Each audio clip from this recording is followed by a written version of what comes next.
જો એક પલમાં સરી જાય દુનિયાન ખૈરા ફૂલ માફક ખરી જાય દુનિયા સમયસર મળે જેને તારો સહારો બસ એવા જ માનવી તરી જાય દુનિયા હવામાન જગનું તમારા કર્મા તમે જો ફરો તો પછી ફરી જાય દુનિયા કાળની માફક બની રહ્યો આ જગતમાં જોતા જ તમને ડરી જાય દુનિયા કા બનો નૂર નાજીર કિયા દુનિયાનું તમે જો મરો તો પછી મરી જાય દુનિયા।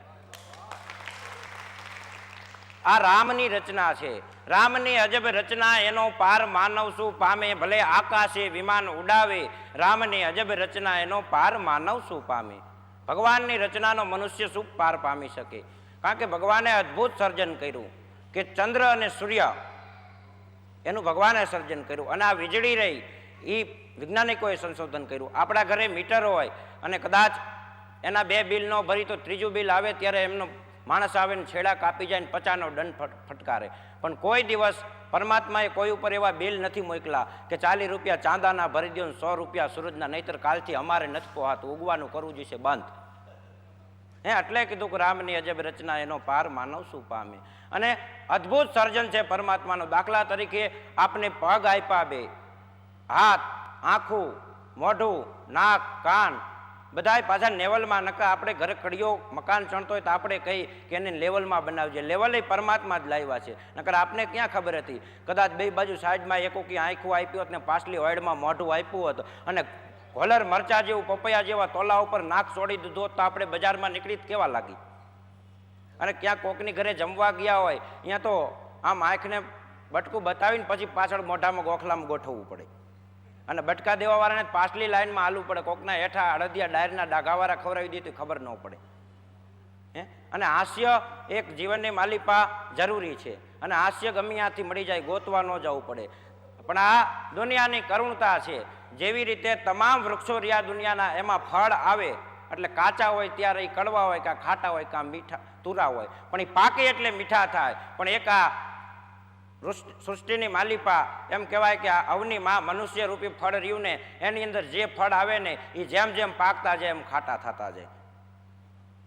અને પરમાત્માએ અદ્ભુત આપ્યું અને તોય છતાંય પરમાત્માનો આપણે એટલા માટે કહેવું પડે કે રામની અજબ રચના એનો પાર માનવ શું પામે ભલે આકાશે વિમાન ઉડાવે રામની અજબ રચના એનો પાર માનવ શું પામે। પણ અત્યારે વિદેશી એમ કહેવાય કે પશ્ચિમી સંસ્કૃતિનું એટલું બધું વાતાવરણ વધ્યું છે કે કાંઈ એનો આ હિન્દુસ્તાનની સંસ્કૃતિ ઉપર એનો તોલ કાંઈ નથી આવતો, નહીંતર પરમાત્માએ ઘણું દીધું। પણ અત્યારે આજના મર્દને મૂછ રાખતા શરમ આવે છે, પછી આજની બહેનું દીકરીઓને પોતાના નેણ અખંડ રાખતા શરમ આવે છે, સુહાગન હોવા છતાં પોતાના કેસને અખંડ રાખતા શરમ આવે છે, પછી એના શહેરની સુધરેલી બાયુને પોતાના બાળકને સ્તનપાન કરાવતા શરમ આવે, પછી એના જ બાળકો એમ કે અમને અમારા મા બાપને સાચવતા શરમ આવે છે।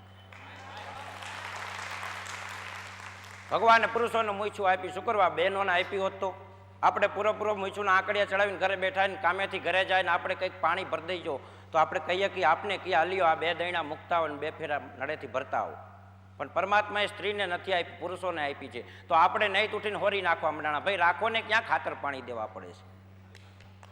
આપણે મૂછો હોરી નાખવા માંડ્યા તો આજની બહેનો દીકરીઓ પોતાના નેણ આઈબ્રો કરાવીને ભાલાની અણી જેવા રાખે, એને લડી જ લેવું છે।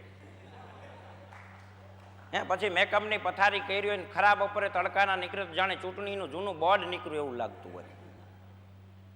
પણ આ સમાજની કરુણતા છે અને પુરુષોને મૂછો હોરી નાખવાનું કારણ એ પરમાત્માએ કીધું અને સ્ત્રીઓને મૂછું ન આપી એનું કારણ પરમાત્મા બહુ બુદ્ધિશાળી હતા, એને ખબર હતી સ્ત્રી રહી મર્યાદાની મૂર્તિ છે, કદાચ એને મૂછું આપીને લાજ કાઢીને બજારમાં નીકળે ને તો 3 રૂપિયાની હાડીમાં મૂછુંના ઠોંડા બાયણે નીકળે, નહીં ઉઠીને હાડી તોડી નાખે, ક્યાં લઈ દેવી બીજી? અને સુહાગન હોવા છતાં પોતાના કેસ અખંડ રાખતા શરમ આવે છે। માં સીતાજી એક વખત માથું ઓરતા હતા, મંત્રાએ પૂછ્યું હતું તો દંતીઓ કેમ નાખી દીધું, તને શું ખબર પડે કે? તો કે કાં અમે પતિવ્રતા હોય ને કે માથામાંથી એક વાળ ઉતરે ને તો એના પતિનું આયુષ્ય ઓછું થાય। અત્યારે પરણીને 3જે દિવસે આપણે જ કહીએ છીએ કે આને સાઈડ લેટને પોની કરી નાખ, પછી મોટરસાઇકલ ઉપર હાલ્યા જતા હોય તો એ પાછળ વાળ લબડતા હોય મરેલી ખિસકોલી લબડતા એવા લાગે। એટલે કીધું કે રામની અજબ રચના એનો પાર માનવ શું પામે ભલે આકાશે વિમાન ઉડાવે રામની અજબ રચના એનો પાર માનવ શું આવે। પણ આ તો નિમિક્રીન છે અને ગમે ત્યાંથી મળી જાય। અમુક વખતે ધંધાકીય લેવલની જો વાત કરીને તો ધંધા મગજમાં ઘૂસી ગયા હોય। હું કાર્યક્રમમાંથી ઘરે જતો તેમાં મારો મિત્ર મને સામો મળ્યો. મને કે ઉભા રહ્યો ઘનશ્યામભાઈ, થોડુંક કામ છે. મેં કીધું શું છે? હમણાં કીએ થોડીક તકલીફ પડે છે. મેં કીધું પણ શું છે? અમે એની ઘરે ગયા ચા પાણી પીધા. એની તકલીફ કીધી એના પહેલાં તેની ઘરવાળી તરત માંડી ઉછાળા મારીને કહેવા, તમારે જે કાંઈ જોતું હોય એ સાંજે લઈને સૂઈજો. તો કે કેમ પણ શું છે? તો કે તમારે જે જોતું હોય લઈને સૂઈજો. કાલ રાતે દેકારો કરતા હતા, હજી મને કાંઈ ખબર ન હોય, હું નવી હવી પરણીને આવી કીએ. રાતના તમે એમ કહેતા હતા સૂર દે સૂર દે સૂર દે. મેં કે કબાટમાં જોયું, મેં કે બધે જોયું, પણ ક્યાંય સૂર જડ્યો નહીં સુટકેસમાંથી ક્યાંય થઈ ગઈ. એટલે મારા મિત્રએ કીધું તારે એ મગજમારી ન કરવી. હકીકતમાં મારો મિત્ર રહ્યો એ બેંજો વગાડે છે. એટલે એ એમ કહેતો હતો, ડાયરાની દુનિયાનું કહેતો હતો સૂર દે, અને ઓલી સૂર પોતાના કબાટનીમાં ગોતતી હતી. એટલે આવું થાય. અને હાસ્ય ગમે ત્યાંથી મળી જાય, હાસ્ય ગોતવા ન જવું પડે. ચાકે પીંડો ચડ્યો ન જાણે જોશનો જોનાર, ઈ તો કાદવનો કીર્તાર કુંભાર જાણે કાની આંખી. માટીનો પીંડો લઈને કુંભાર ચાકડા ઉપર ફેરવીને ચડાવે તો આપણે એમ ન કહીએ કે આમાંથી આ શું બનાવશે. આપણે એમ જોશી હોય, જોશ જોઈને એમ ન કહીએ કે આમાંથી આ તાવડી જ બનશે. એને મોજ આવે તો કુંડું બનાવી નાખે. પણ એ જ ઘડો એમ કહેવાય કોઈ બાયના માથા ઉપર હોય અને એ બાય બજારમાં નીકળે તો કવિ એમ કે વાહ ઘડા તારા શું મૂલ છે, કે કદાચ માણસ ગમે એવું શિખર પ્રાપ્ત કરે તો એને કદાચ ગમે એવી પદવી મળે તો સિંહાસને બેસાડાય, પણ તને તો એક ગામડાની ગોરીના એમ કહેવાય કે મસ્તક ઉપર તું છે. અને છલકતો હસતો દાંત કાઢતો એવું લાગે છે. અને ત્યાં ઘડો કે આ અમને કઈએ મળ્યું ખબર છે? તો કે કહીએ. તો કે અમે અમારી મા હારે મળી ગયા હતા, અને એક દી આવ્યો, આવીને કુંભાર અમને પ્રજાપતિ લઈ ગયો, ખોદી અને અમને લઈ ગયો, અને પછી અમને ગામમાં ગધેડે ચડાવ્યા. અમારે નહોતું ચડવું તો ચડાવ્યા, અને તમને કદાચ ચડાવે ને તો તમે દેકારો બોકાહા કરો. અને પછી કહે અમને લઈ ગયા, પછી ઘરે લઈ જઈને અમારો ઢગલો કર્યો, અમારામાં પાણી નાખ્યું, પછી અમને પીસી નાખ્યા, અને પછી કહે અમને પીંડામાંથી ચાકડા ઉપર ચડાવ્યા, ચક્કર ફેરવા પછી એને દોરેથી અમારા માથા ઉતારી લીધા. અને પછી અમને ફેર ચડ્યા હતા, એક બાજુ મૂક્યા. અમને એમ લાગ્યું કે હવે દુઃખી નહીં કરે, પણ પછી તો એથી વધારે દુઃખી કર્યા. ઘરમાં ગયો ને ઘરમાંથી બે ટપલા લાવ્યો, અને અંદર ને બહારથી એવી બહાટી બોલાવી કે અમને મોઢે ફીણ આવ્યા ને ત્યાં લગીને ટીપી નાખ્યા. અને પછી અમને એમ હતું કે હવે દુઃખી નહીં કરે, પણ પછી તો અમને બધાને લઈ ગયો, જઈને નિભાણામાં લઈ ગયો. એમાં આખી નાયતને ભેગી કરી. એમાં તાવડા હતા, કુંડીઓ હતી, કુંડા હતા, ગોરા હતા, માટલી હતી, માટલા હતા. અને પછી બધાને અંદર ગોઠવી અને બાયણેથી દીવાહારી મૂકીને ઘરે જઈને હુઈ ગયો. અને અમને અંદર દીવાહારી મૂકીને સળગાવ્યા. તેથી આગના ઘોટડા અમે બહુ ઘટાવ્યા. સજા કયો કે અગન પારખા કયો, તેથી અમે અગન પારખે બહાર આવ્યા. પછી અમને એમ હતું કે હવે નહીં દુઃખી કરે, પણ પછી તો ઘરમાંથી ગેરું લાવ્યો, અને પછી અમારા ઉપર તૈપાતા ટાઢક કરી. અને વાતે સાચી, ભાંગાના ભેરું ગોપીચંદનને ગેરું. અને પછી અમને એમ હતું કે હવે દુઃખી નહીં કરે. પછી તો ગામના ચોકમાં ગધેડે ચડાવીને લાવ્યો, ને પછી અહીંયા કને મૂક્યા. અને પછી ગામની તમામ ગોરીઓ આવતી હતી, લેવા દેવા વગરની આવીને અમને તન ટપોરા મારતી હતી કે આનો શું ભાવ રાખ્યો. એમાં એક બાઈ આવીને કે અમને લઈ ગઈ, અને લઈ ગઈ તો અમે એનાથી પરાધીન, અમને જ્યાં લઈ જાય અહીંયા જવું પડે. અને અમને લઈ ગયા પછી કુએ પાણી લઈ ગઈ, પાણી લઈ ગઈ એટલે અમારા ઘરમાં ગારીઓ નાખ્યો, અને અમને ઊંધા માથે કૂવામાં ઉતાર્યા. કવિરાજને કૂવામાં ઉતાર્યા ને અમને મોઢે ફીણ આવી ગઈ, ને બળબડિયા બોલી ગયા, ને ત્યાં જ બાયણે કાઢ્યા. અમારે ઉતરવું નહોતું તોય ઉતારે, ને તમને કોઈક ઉતારે તમે દેકારો કરો. અને પછી આ સ્થાન અમને મળ્યું. તો આ કાયાનો ભરોસો નહીં કીએ. ઘરે આવે અને ઘરવાળો જખેને નાખે ધોકો, પાછી માટીમાં મરી જવાની કહે.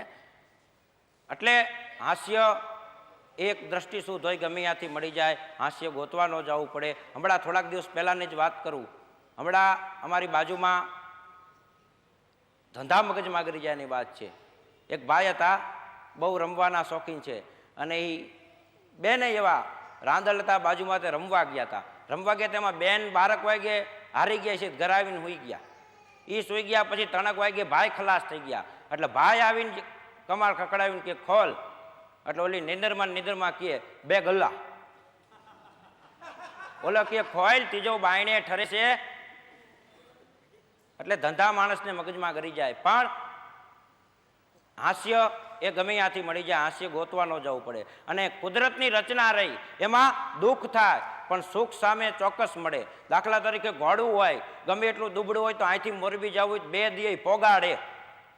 કાં કંઈ કુદરતની બનાવટ છે, માણાની બનાવટ મોટરસાયકલ છે, મોટરસાયકલ લઈને મોરબી જતા હોય આપણે તો કદાચ એ મોટરસાયકલ બગડે તો એ આપણે ન પોગાડે, આપણે એને પોગાડવું પડે. અને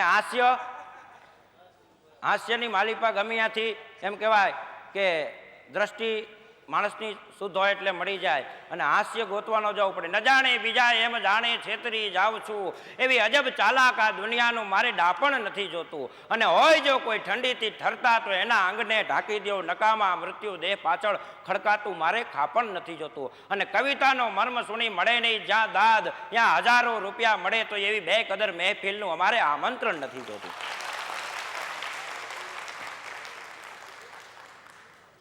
હમણાં થોડાક દિવસ પહેલા હું એક કાર્યક્રમ કરવા જતો હતો, એમાં રેલગાડીના ડબ્બામાં બેઠો. પાછળના ડબ્બામાં એક ભાઈ બેઠા અને એમાં ચેકિન આવ્યું એટલે તરત જ એ બધાને ચેક કરતા કરતા એ ડબ્બો ગાર્ડનો હતો. એ ગાર્ડનો ડબ્બો હતો. એમાં એ ભાઈએ ઓલાને કીધું બહાર નીકળો, એટલે આ ગાર્ડનો ડબ્બો છે. પણ ઓલા ભાઈ કહે ગાર્ડનો ડબ્બો હોય તો બતાવવામાં ક્યાં લીંડિયું છે. કારણ કે પોતાના સાહિત્ય પર જાય, પોતે ભરવાડ હતા. પણ ચતુરાય ચારણની રીત રજપૂતની, આશરો આહિરનો, મહેમાન ગતિ મેરની, તલવાર તોગાજીની, શમશેર શિવાજીની, ભાલો મહારાણા પ્રતાપનો, અને વાત ડાયો વાણિયો. વાણિયાને બુદ્ધિ, તર્ક બુદ્ધિ પરમાત્માએ આપી, બહુ વાતના. એક બકરી વાણિયાએ પાયરીથી ચોકમાં લઈને આવ્યો, આવીને કે છે કોઈ મારી બકરી ધરાઈ આવે એમ કે એને હાજે 500 રૂપિયા ઇનામ આપું. એટલે એક ગામમાં બાપુ નીકળ્યા, લીંબુ લટકે એવી મૂછું હતી, અને તરત બાપુ કે લાવો ધરાઈ આવું. એ બકરી લઈને ગયા, પણ બકરી હાંજ સુધી ચડાવીને ટેપા જેવી કરી દીધી. આવીને કીધું કે લ્યો તમારી બકરી ધરાઈ ગઈ. તો કે હું વાણિયાનો ડીટડો, ટાટડી કડવી જોઈને તો કે કરી લ્યો ખાતરી. અને ખીચામાંથી રચકાને તૈણા કાઢી અને બકરીને કે ગધી ગધી ગધી ગધી ગધી. બકરી જાવું માર્યું તો કે આ ભૂખી છે, ન ચાલે. આવી રીતે 29 દિવસ લગીને ચાલ્યું. 30મે દિવસે એક ભરવાડ જોતો આખા ગામની આ બનાવટ કરે છે. આવી અને કહે શું છે દલિતન બાપા? તો કે આ બકરીને ધરાઈ આવે ને 500 રૂપિયા ઇનામ. તો કે લાવો. પણ જોઈજે કે 29 દિવસથી આ ભૂખી આવે છે. અને તરત જ એ કે ન આવે, લઈ ગયો જઈને પોતાની ડેલીમાં બાંધી દીધી. થોડાક રજકાના બેગ પૂરા લઈ આવીને ખાટલો ઢારીને સામે બેઠો ને પગરખું હાથમાં લઈ અને બકરીને કે ગધી ગધી ગધી ગધી ગધી ગધી. બકરી આવી જાવું મારો ભેગું એક જડબામ જોડું નાખ્યું, જડબું હોજાડી દીધું. બકરી ગઈ પાછી. આવી રીતે 74 જોડા માર્યા. 75માં જોડે હાંજે 4:30 કે બકરીને કે ગધી ગધી ગધી. બકરી પાછું વળી કે મેં કરતી હાલવા માંડી ડેલી બાજુ. હવે બરાબર કે જૈન શેઠને કે લ્યો બાપા તમારી બકરી ધરાઈ ગઈ. તો કે પણ મારે ખાતરી તો કરવી પડે ને, વાણિયાનો ડીટડો કરો ખાતરી. કે બકરીને રચકાન તૈણા લઈને બકરીને કે ગધી ગધી ગધી ગધી ગધી ગધી. એટલે બકરી તરત જ હાલવા માંડી ઘર બાજુ. લાવો લાવો 500 રૂપિયા. કે આ એની એક ધંધાની શું છે, એટલે એને એના ખબર હોય. અને પટેલની જો વાત કરી તો પટેલીઓ આ જેવી કોઈ ખેતી ન કરી શકે. એક વાણિયાએ 200 વીઘા ખેતર રાખેલું વાડીને પટેલને દીધી કે લ્યો. કેવી રીતે? તો કે ભાગવી. તો કે કેવી રીતે ભાગમાં? તો ભાગમાં કે ઉપર આવે એ મારું, પટેલ કે, અને નીચે આવે એ તમારું. વાણિયો કે મંજૂર છે. અને એ તરત જ એમ કહે પટેલે ખેતી કરીને લાપસી જેવું ખેતરને કરી અને એમાં બાજરો વાવ્યો. ડુંડા માથે આવ્યા, લણી લીધા. શેઠને કે આ દાંડર લઈ જાઓ રાડા. બીજે વરા પાછું શેઠને કે ખેતી જમીન આપવી છે? તો કે હા. તો કે કઈ રીતે શરત? તો કે શરત તમે કેવી? પાછી પટેલે કીધી કે નીચે આવે એ મારું અને ઉપર આવે એ તમારું. તો કે ભલે. બીજે વરા એમ કહેવાય પટેલે માંડવી વાવી અને નીચે આવી માંડવી લઈ લીધી. માથે આવ્યા ડાંખરું પાના, એ બે આપી દીધા શેઠને, લઈ જાવ કે. ત્રીજે વરા ખેતી દેવા માટે શેઠ આવ્યા કે આને મારો આ વખતે પછાડવો છે. અને આવીને કીધું બોલો કેવી રીતે આપી? તો કે હું માંગણી કરું એ રીતે લેવી છે. તો કે હા. તો કે નીચે આવી એ મારું ને ઉપર આવી એ મારું. શેઠ કે ચલો. પટેલ કે ભલે. પટેલે મકાઈ આવી, ડોડા વેચી આવ્યા. ડોડા લઈ લીધા, હાલ્યું રાડા લઈ જાવ. આ પટેલ. પણ હાસ્ય ક્યાંય ગોતવા ન જવું પડે, કારણ કે આ સમાજની કરુણતા છે. અત્યારે ઉઘાડા માથાવાળો માણા કોઈ હમો આવે તો આપણે અપશુકન ગણીએ. આગળના જમાનામાં ઉઘાડા માથાવાળા હમા આવતા તો અપશુકન ગણાતા. અત્યારે તો પાઘડીવાળા હમા આવે તો અપશુકન ગણાય છે. ગામની માલિપા એક ખટાઈશ પકડી ગયેલો ડોહો. ડોહો આવે દુઃખ ઉપજે, ડોહો ગયે દુઃખ જાય, ડોહો જે શેરીમાંથી નીકળે એ શેરી હલક લોલક થાય. ગામના છોકરા કંટાળી ગયેલા, આવા બાપા ખટાઈશ પકડી ગયેલા. બાપાને 2 દીકરા આવી અને બાપાને દીકરા સ્ટેમ્પ પેપર મૂક્યું કીધું બાપા તો કે શું આમાં સહી કરી દો. તો કે કેમ, તમે કેદી ગુજરી જાવ એનું કાંઈ નક્કી નહીં, અને સરકારના કે હવે કાયદા નવા નીકળે પછી આ તમારી મિલકત તમારા ખાતે ન ચડે તો કે એમ. તો કે હા. તો દીકરાને એમ કે બાપા હમણાં સહી કરી દેશે. બાપાએ ખીચામાંથી હોડી કાઢીને કે મને કાંઈ કહેવામાં, નહીતર મારો અંગૂઠો કાપી નાખી. સહી શેની કોણીની લઈશો કે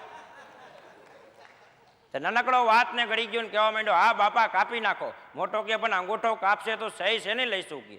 તો છોકરા એના જેવા હોય ને, એક બાજુ મોટાને લઈ જઈને કે ભાઈ કાપી નાખવા દે. બાપા અંગૂઠો તાજો કાપી નાખે ને એને તાજો હોય સાયમાં બોરાઈને આપણે ઉઠાવી લઈશું.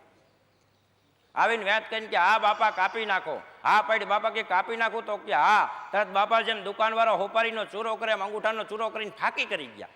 અમારી મિલકત કે અમને કામ ના આવી, તમે શું કાઢી લેવાના. આવા એક કાઠિયાવાડી બાબા ભણેલા, થોડું પણ ગયણા જાજુ, અને અમેરિકા ગયેલા. પૂરો મૈસૂરના આંકડિયા વરી ગયેલા ને આવરી આંટિયારી પાઘડી. અને આગળના જમાનામાં પાઘડી નખાતી, પાઘડી જેવો મલક એવી પાઘડીના પ્રકાર હતા. 2 ખેતરવા છેટો માણા હેલો આવતો હોય તો આપણે વડવા કહી દેતા કે એ પાઘડીએ પરખાઈ જાય ફલાણા મલકનો જ છે.